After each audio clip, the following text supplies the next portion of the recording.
Like the Flowing River, Chapter 1. A Day at the Mill. At the moment, my life is a symphony composed of three distinct movements: a lot of people, a few people, and almost no one. Each of them lasts about 4 months of the year, and although there is often a little of each during one particular month, they never get confused. A lot of people is when I'm in touch with publishers and journalists.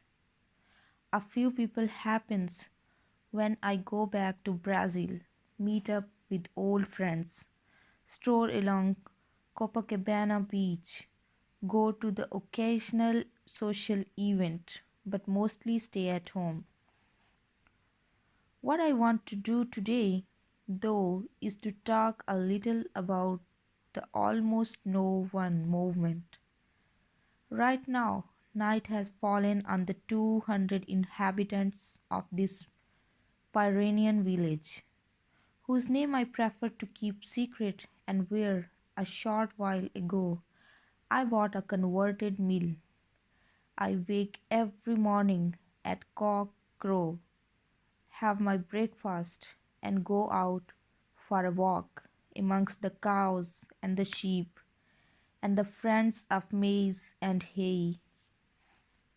I look at the mountains, and unlike during a lot of people movement, I never think about who I am. I have no questions and no answers. I live entirely in the present moment, knowing that the year has 4 seasons.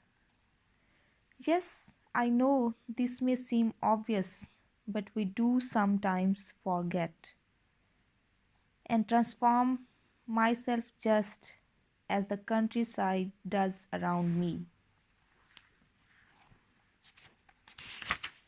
At the moment, I'm not much interested in what is going on in Iraq or Afghanistan. Like anyone else living in the country, the most important news is the weather forecast. Everyone who lives in the small village knows whether it's going to rain, whether it will be cold or very windy.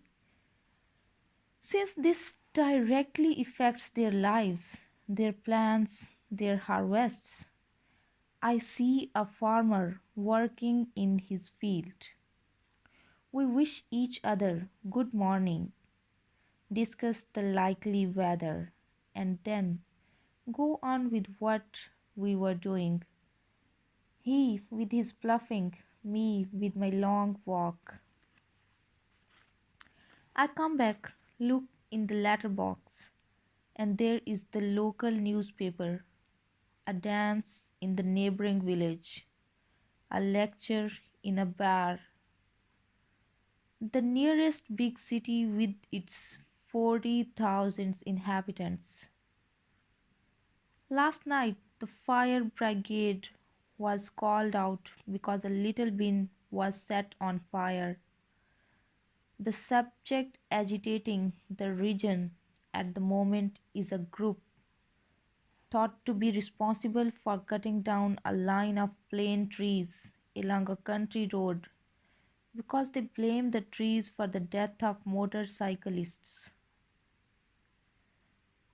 This news takes up a whole page, and there are several days worth of articles about the secret cell that wants to average the boy's death by destroying the trees. I lie down by the stream that runs past the mill. I look up at the cloudless sky in this terrifying summer, during which the heat wave has killed 5,000 in France alone. I get up and go and practice Kyodo, a form of meditation through archery. And this takes up another hour of my day. It is lunchtime now. I have a light meal, and then, in one of the other rooms in the old building, I suddenly notice a strange object with a screen and keyboard connected, marvel of marvels, by a high speed line, also known as a DSL. I know that the moment I press a button on the machine, the world will come to meet me. I resist as long as I can, but the moment arrives, my finger presses the switch on, and here I am again connected with the world. Brazilian newspapers, books, interviews to be given, news about Iraq, about Afghanistan, requests, a note that my plane ticket will arrive tomorrow, decisions to be postponed, decisions to be taken.